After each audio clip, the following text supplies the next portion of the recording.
mon ami. Fais ça bien.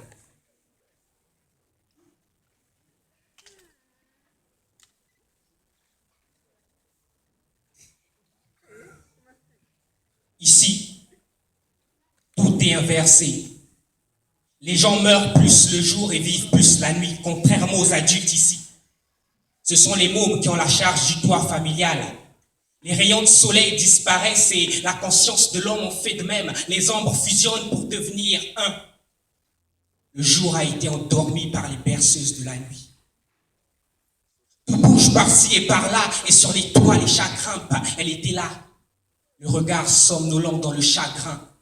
Du sommeil, elle n'a guère le droit de toucher le seuil. La fatigue a pris son corps et Fatima a pris encore pour espérer voir la silhouette d'une pièce dans son portefeuille.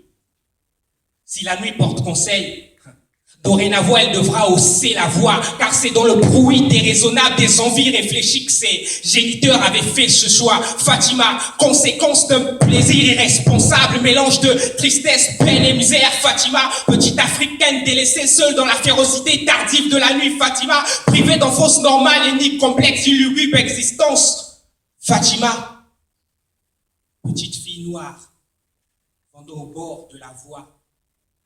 Emprisonnée a été sa scolarité et sa seule liberté, c'est dans ce petit commerce que ses parents disaient être sa destinée. Impossible donc pour elle de s'imaginer en uniforme et en sac à dos. Alors si la vie est un don, elle se dit que la sienne est un sale cadeau. Sa seule distraction, la lumière de ses phares automobiles allant et venant transperçant l'obscurité. Sa seule relaxation, le mouvement de toutes ces silhouettes humaines sur le sol mi-éclairé.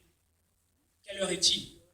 À 19h, elle sortira pour perpétrer sa monotonie quotidienne. La vente au bord de la voie en affrontant la lourdeur de ses paupières. À cette même heure, son pater sortira pour perpétrer sa monotonie quotidienne. Mais lui, c'est troquer le bonheur de ses gosses pour des bouteilles de bière.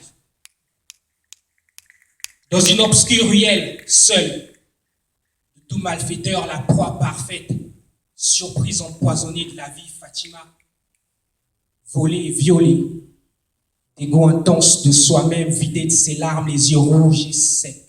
C'est en se taillant les veines avec une lame que la voie du suicide, elle trouve. Liquide rouge, ruisselant le long d'un corps inerte gisant sur le sol sec. Pourquoi procréer quand on ne peut prendre ses responsabilités? Pourquoi appeler au monde un être sans mesurer la grandeur de ce fait? Pourquoi Fatima?